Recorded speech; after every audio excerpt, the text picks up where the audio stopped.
como habla a mis amados hermanos. Padre, a todas las hermanas, los niños, los jóvenes, bendícele Dios. Te lo pido todo en el nombre de Jesucristo. Y yo te doy muchas gracias por todo lo que has hecho, por lo que estás haciendo y por lo que vas a hacer, Padre. En el nombre de Jesús, toda la gloria es suya, la honra y la alabanza por los siglos. Y los santos redimidos decimos amén. Tome su asiento, por favor. Yo quisiera compartir en esta mañana con cada uno de ustedes el mensaje que lo he titulado: Jehová traerá sanidad y medicina a su pueblo. Diga conmigo: Jehová traerá sanidad y medicina a su pueblo.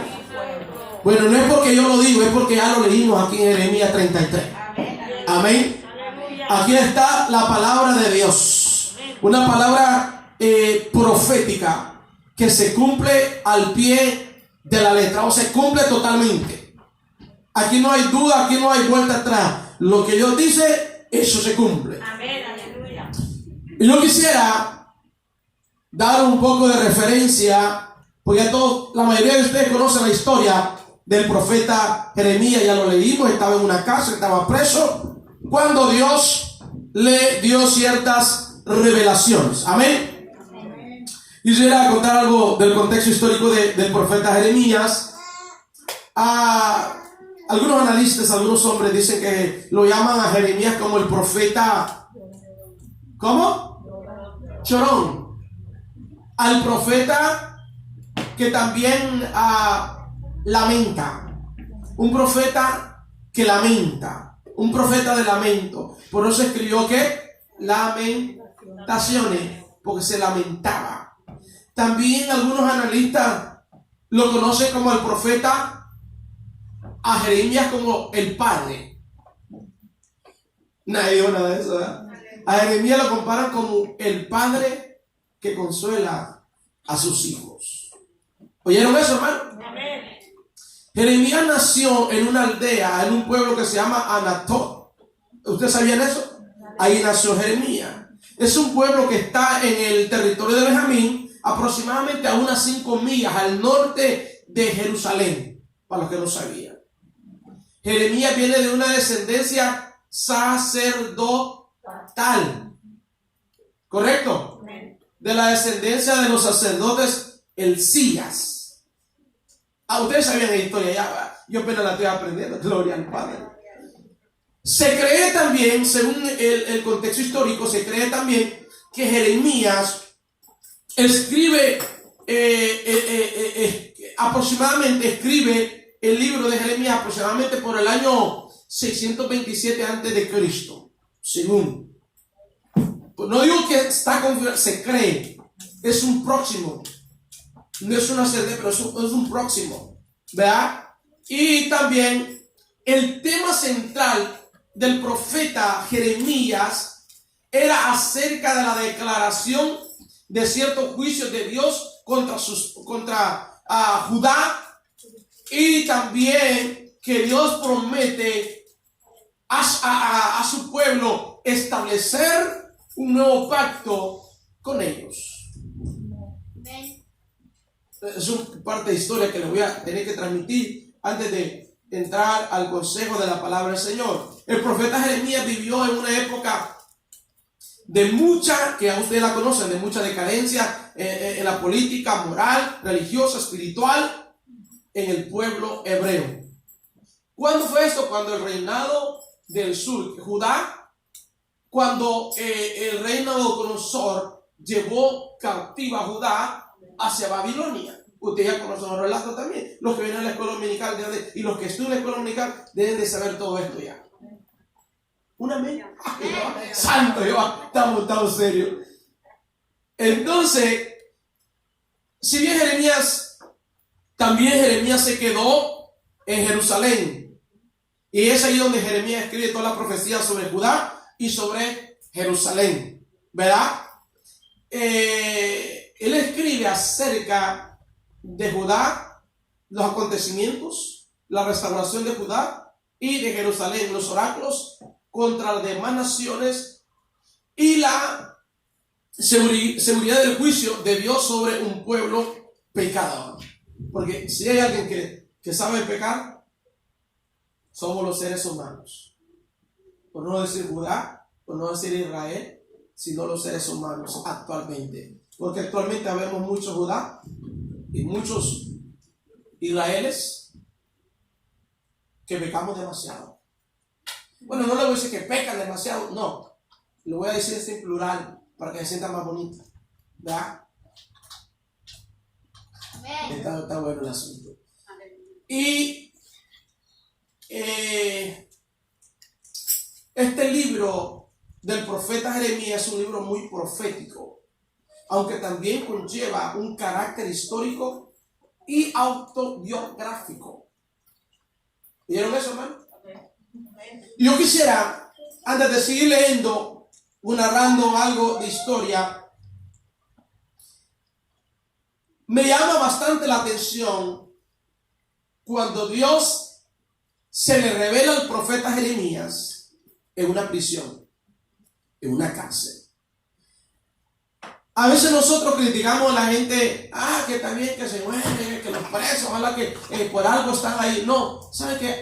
Toda la gente del mundo dice, no, que se pudren en la cárcel, que todos los presos son iguales. No, hay gente que está presa injustamente. Porque Jesús fue uno de ellos. A Jesús lo metieron en la cárcel injustamente. Hay muchos hombres de Dios que lo metieron en la cárcel, como Jeremías, injustamente. ¿De verdad? Pero yo quisiera, lo que quiero ir yo al punto es que Dios no nada más se revela en un templo, en una iglesia, en una sinagoga, en una congregación. No, Dios se puede revelar a cualquier persona en cualquier lugar. Acuérdense que Él es omnisciente, omnipresente y omnipotente. Él puede estar en todos los lugares al mismo tiempo. Su presencia puede estar en todas las partes del mundo. En todos. Dijo alguien por ahí, excepto en un corazón que no quiere darle cabida a Él. Porque Él toca y si alguien abre, Él entra. Eso dice la Biblia. Pero volviendo al texto, Jeremías dice el profeta, palabra de Jehová a Jeremías, a mí, por segunda vez, estando donde yo, él aún preso y en el patio de la cárcel. Fíjense nada más. Y la sentencia viene diciendo, así ha dicho Jehová, que hizo la tierra, Jehová que la formó para afirmar, Jehová es su nombre.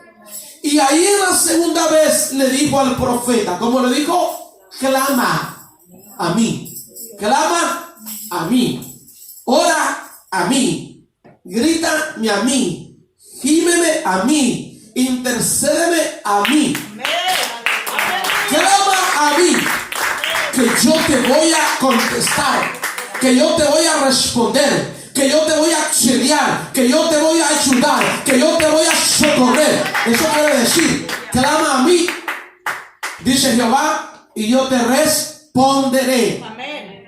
Y no nada más eso, te voy a enseñar cosas grandes y ocultas que tú no conoces. Amén. Ya todos estos textos, hasta el niño más chiquito lo sabe de memoria. De verdad. Pregúntale, Jeremías, te digo, clama a mí, dice el niño, que yo te responderé. Ya medio mundo lo sabe. Todo el mundo lo tiene de memoria. ¿Cierto? Pero lo que no entendemos, que el mensaje era para Jeremías. Que Dios le está diciendo a su profeta, estás preso. Te han lastimado, te han herido, te han maltratado, te tienen injustamente por causa de mi nombre. Aunque no querías predicar, pero aún así tú estás predicando el mensaje que yo te di, un mensaje duro, fuerte. Pero ahora le dice, en esta prisión te voy a enseñar cosas que tú no conoces. Te me voy a revelar, te me voy a manifestar. Te voy a mostrar qué tan grande y poderoso soy. Te voy a dar algunos secretos que tú no conoces. Te voy a enseñar alguna estrategia que tú todavía no las has llegado a identificar. Si Dios le está hablando al profeta lo que Él va a hacer con la vida de él. Está hablando acerca de una revelación, una manifestación enorme en la vida del profeta Jeremías.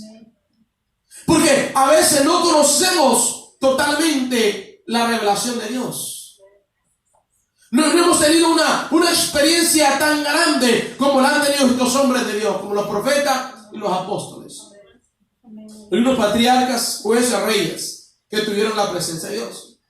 Ahora, del versículo 4 en adelante, el 14, donde hemos leído, dice: porque así ha dicho Jehová, Dios de Israel, acerca de las casas de esta ciudad y de las casas de los reyes de Judá, derribadas con arietes y con hachas. Dios, vemos ahí que Dios se refiere en esos textos, se habla acerca de las ruinas de Judá y de Jerusalén. Si usted le pone atención, Dios dijo esas palabras: escondí mi rostro de esta ciudad. ¿Por qué lo escondió? Porque Dios no puede soportar el pecado. Si una persona está en pecado, olvídese. Por eso David decía: no escondes tu rostro de mí, porque él había cometido adulterio, había caído en un pecado. Entonces Dios se vuelve con esta ciudad de Judá. Dice: mi rostro, he escondido mi rostro de esta ciudad, como muestra de una desaprobación y rechazo de parte de Dios. Sin embargo, Dios dice la palabra en el versículo siguiente, 5, que los curaría. Sí, el versículo 6, perdón, que los curaría, les daría abundancia de paz, pondría fin a su cautiverio, restablecería la prosperidad de toda la nación de Judá y también de Israel y de Jerusalén. A pesar de todo el rechazo, estas bendiciones darían testimonio a las demás naciones vecinas o alrededor de Judá y de Israel. Darían testimonio ¿de qué? Del tremendo poder del Señor, de su deseo y voluntad de perdonar, de restaurar a su nación. ¿Está viendo, hermanos? De traer la prosperidad a ellos agrícola, porque había semilla, había siembra en esos tiempos, por eso todo se había paralizado. A ver el poder de esa gran voluntad de restaurar la prosperidad agrícola, la adoración también que habían dejado en el templo de Dios. Dios quería no restaurar una sola cosa. Yo no creo que Dios quiera restaurar mi vida nada más emocional o espiritual. Dios quiere restaurar toda mi vida y la suya, económicamente, financieramente, moral, mental, social, espiritual, en todos los aspectos,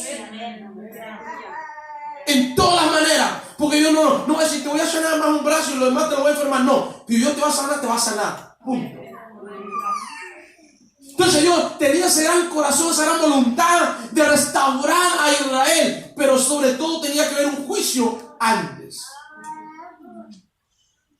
por el pecado, porque habían dejado de adorar a Dios para adorar ¿a qué? A otros dioses, para adorar otras imágenes que desagradaban a nuestro Señor. Por eso Él quería restaurar la relación con su pueblo aún en el templo, en la casa de Dios. Porque algunos pasan por alto que en los templos de Israel habían hecho mercaderes. Les voy a enseñar, voy a dar nada más un reflejo. Habían hecho demasiado mercader en los templos de Israel. Venta de animales, venta de pollo, de gallina, de palomas, de todo. Y era un negociazo tremendo. Había las indulgencias, había de toda clase de venta, hermano, en los templos. Era un mercader. Por eso cuando Jesús llegó al templo, comenzó a voltear las mesas y a decirles: ustedes han hecho de la casa de mi padre una cueva de ladrones. Cuando este templo fue llamado una casa de oración y adoración a Dios. Aleluya. ¿Están entendiendo, hermano?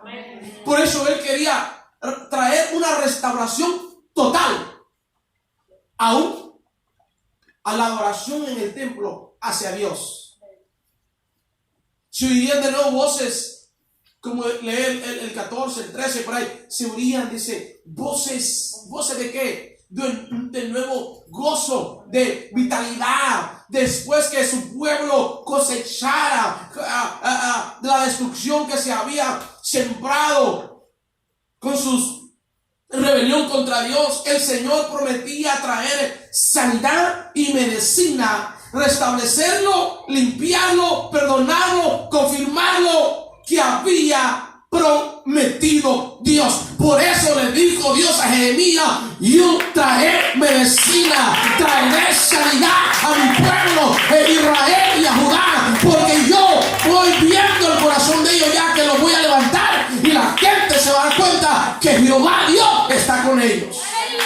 Y que Dios es un Dios perdonador, que Dios es un Dios que te da oportunidad, que Dios es un Dios que te restaura. Él sabe restaurar, Él sabe reparar los cortillos, sabe levantar y sanar la familia. Por eso la gente se va a dar cuenta que lo que Dios promete, Él lo cumple.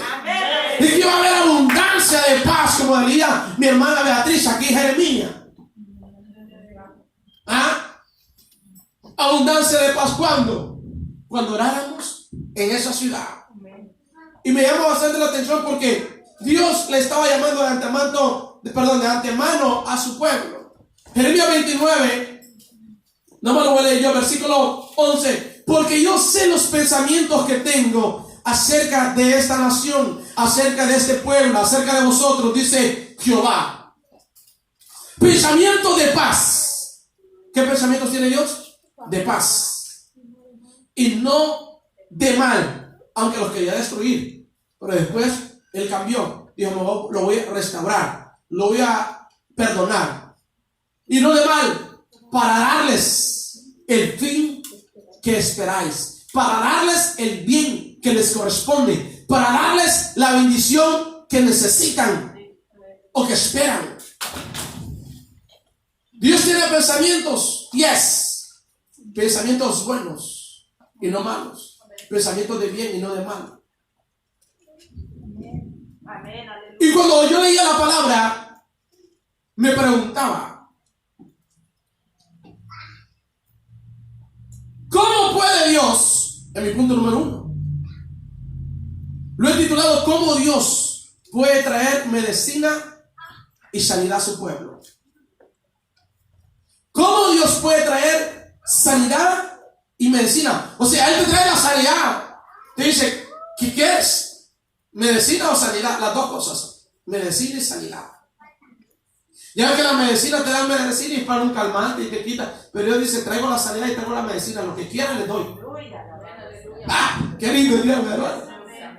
Mire, hermano, y Dios es tan poderoso, hermano. Cuántas promesas tenemos en la Biblia, hermano. Yo sí, mire, hermano, yo no sé si es una rutina mía que cada vez que como, o no sé si se hizo algo mecánico, una oración mía que siempre que como, o voy a un restaurante, en la casa, en la casa de la hermana, del hermano, o en los vecinos, donde sea que como, donde sea que me paro, donde sea que hoy, donde sea que me invito a un taco, mi oración siempre es: Señor, bendice los alimentos, bendice estos sagrados alimentos, quita toda enfermedad, dolor, malestar de en medio de ellos y lo declaro sano. ¿Será que lo convertí como un mecanismo? Pero esa es mi oración siempre.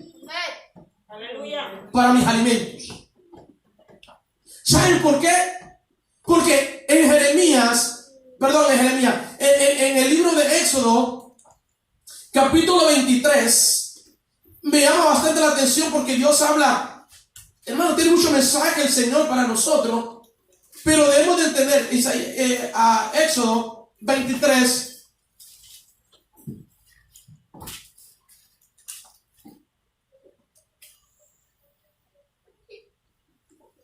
Dice Éxodo 23 y el versículo 25: mas Jehová vuestro Dios, mas a Jehová vuestro Dios serviréis.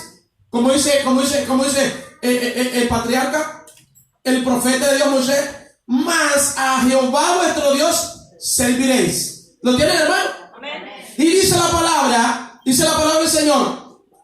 Y dice, y Él, dirigiéndose a él Todopoderoso, a Jehová Dios, Él Todopoderoso bendecirá tu pan y tus aguas.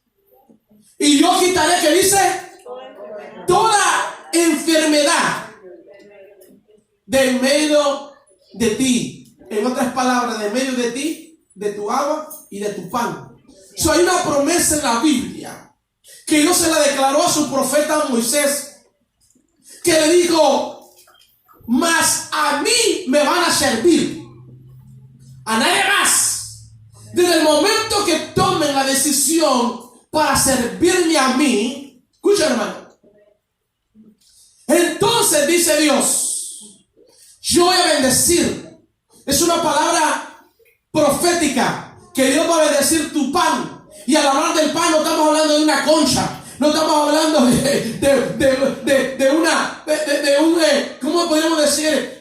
De un pancito de trigo o de un polvorón. No está hablando prácticamente, está hablando de tu comida, cualquier comida que sea. Puede ser pan con levadura, sin levadura, puede ser un pedazo de carne, puede ser cualquier cosa que vayas a dirigir a tu cuerpo, y cualquier líquido que tome, Él lo va a bendecir. Y no nada más le va a dar la bendición, también lo va a sanar, lo va a sanar de cualquier enfermedad. Lo que pasa que a veces nosotros se nos olvida la palabra, se nos olvida la escritura, se nos olvida la promesa, se nos olvida lo profético de Dios, y se nos olvida orar por el pan que comemos, se nos olvida orar por el café, por la soda, por el jugo, por lo que sea que nos tomamos. Se nos olvida, y de repente ahí van los bichos, y de repente ahí van las bacterias, ahí van los virus, ahí van las enfermedades. Desde el momento que tú bendices el pan, desde el momento que tú bendices el agua, Dios lo cubre, Dios lo sana, porque Él lo prometió.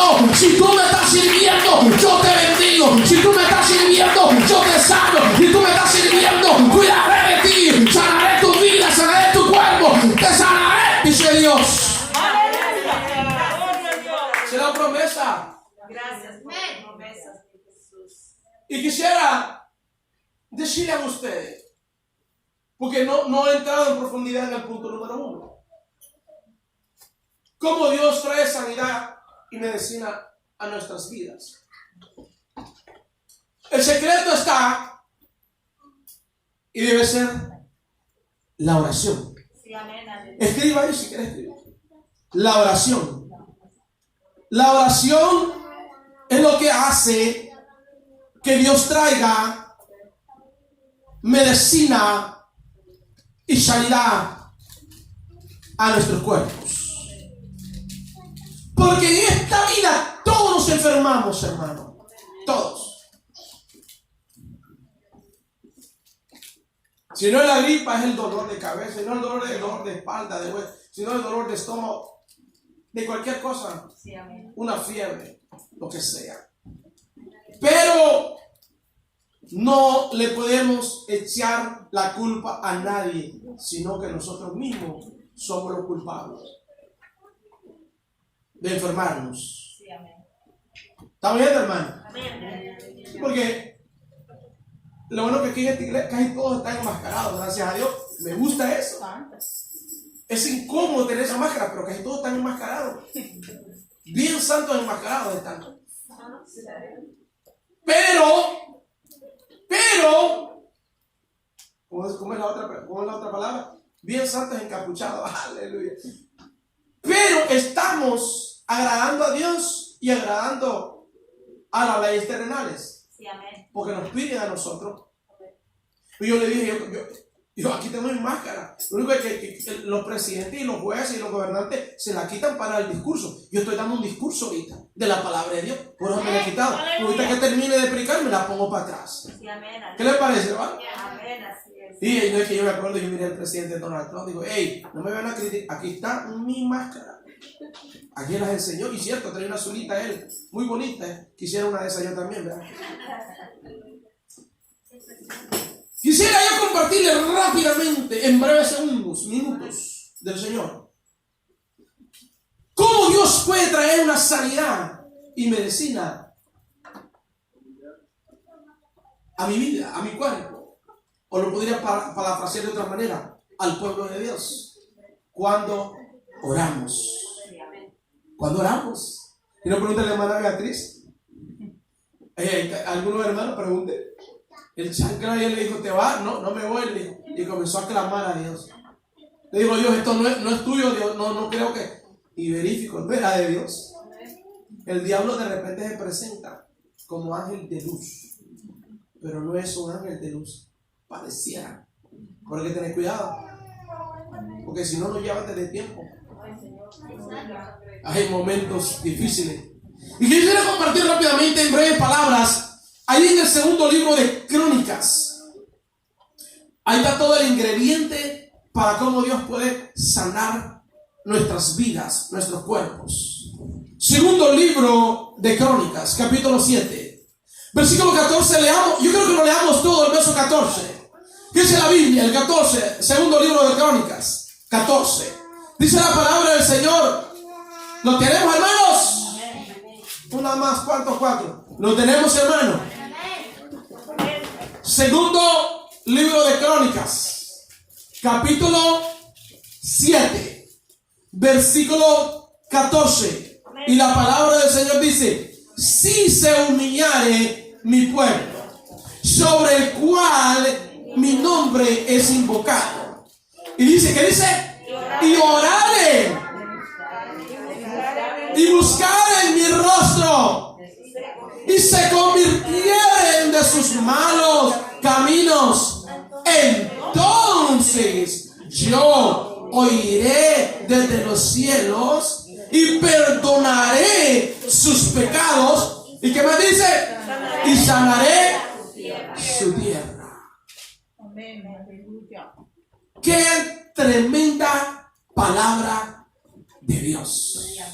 Hermano, el que no se convierte con esta palabra es porque verdaderamente no se quiere convertir. Pero esta palabra es segura de Dios. Él te da una certeza, Él te da una seguridad, Él te promete algo y Él lo cumple.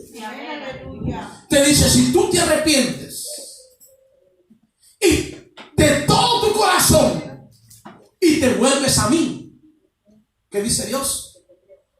Te conviertes a mí de todo tu corazón y dejas los malos caminos. Hay muchos requisitos que Dios nos pide para sanar nuestra tierra. Dios le dijo a Jeremías: yo traeré sanidad y medicina a este pueblo. El proverbista Salomón, el hijo de David, porque no crean que es el único hijo que tuvo David, ahí tuvo un montón de hijos. Salomón tuvo muchos hermanos, pero vamos a hablar de Salomón. Escribe en este segundo libro de Crónicas, capítulo 7. ¿Cómo comienza diciendo? Si se humillare. ¿Y qué es humillarse? Según el contexto bíblico, es alguien que se postra, se quebranta con el rostro en la tierra, en el piso o en la carpeta, como la podamos interpretar. Como lo hizo David. Por eso David escribe: un corazón contrito y humillado. ¿Qué dijo David? No lo desprecia Jehová. Fíjese cómo lo dice David. Ahora, el padre de Salomón. Ahora, Salomón lo parafrasea de esta manera: si se humillare, que a un corazón contrito y humillado, no lo desprecia yo. Y aquí dice Salomón: si se humillare mi pueblo, mi iglesia, Monte Carmelo, si se humillare. Porque lo que más existe en el ser humano es orgullo. Si el que no tiene orgullo tiene rebeldía, el que no tiene rebeldía tiene soberbia, el que no tiene soberbia tiene altivez, el que no tiene altivez, hermanos, es increíble. Y nosotros debemos ser sencillos, humildes. Un traje no me puede cambiar a mí, yo tengo que ser igual. ¿Está bien, hermano? Unos papeles no me pueden cambiar a mí, yo tengo que ser igual. Un título académico no sé, de teología, qué sé yo, no me puede cambiar a mí. Yo he de aprender las palabras del Maestro Jesús que dijo: aprendan de mí que soy manso y humilde de corazón. Llevar mi yugo y mi carga, que es fácil y ligera. Yo voy a aprender esa humildad. Y hablando todos, hermanos, y todos los que nos van a ver por Facebook y en YouTube. Porque una persona dice: ay, que a mí el pastor no me dice. No, se llama orgullo, se llama soberbia. Que el pastor no me ponga a limpiar porque lo voy a mandar allá a la montaña de Alaska. No, se llama altivez. Hay unos hermanos, es increíble, ¿no? Pero aquí no están. Y realmente tiene que haber esa sencillez, esa humildad, que nada nos cambia, hermano. Aunque tenga 3 millones usted en el banco, siga siendo el mismo. Aleluya. Amén, hermano. Aleluya. Ya, hermano, ya la gente quiere ganar pura. El que tiene mucho dinero quiere caminar pura alfombra roja. Dice: aquí voy a pasar, tiene una alfombrita. Dice: no, olvídese de eso. Hay que ser humildes. Sí, amén, aleluya. Cuando aprendemos la humildad, ahí está el secreto. Cuando oramos a Dios, cuando nos quebrantamos delante de Dios, aprendemos a ser humildes, aprendemos, sentimos, ay, que Dios no está, ay, está abrazándote, sí, hijo, mira, yo te voy a levantar, yo te voy a usar, yo te voy a sanar, yo te voy a preparar, voy a hacer cosas grandes, y ahí, sí, Señor, aquí estoy, y te quebrantas.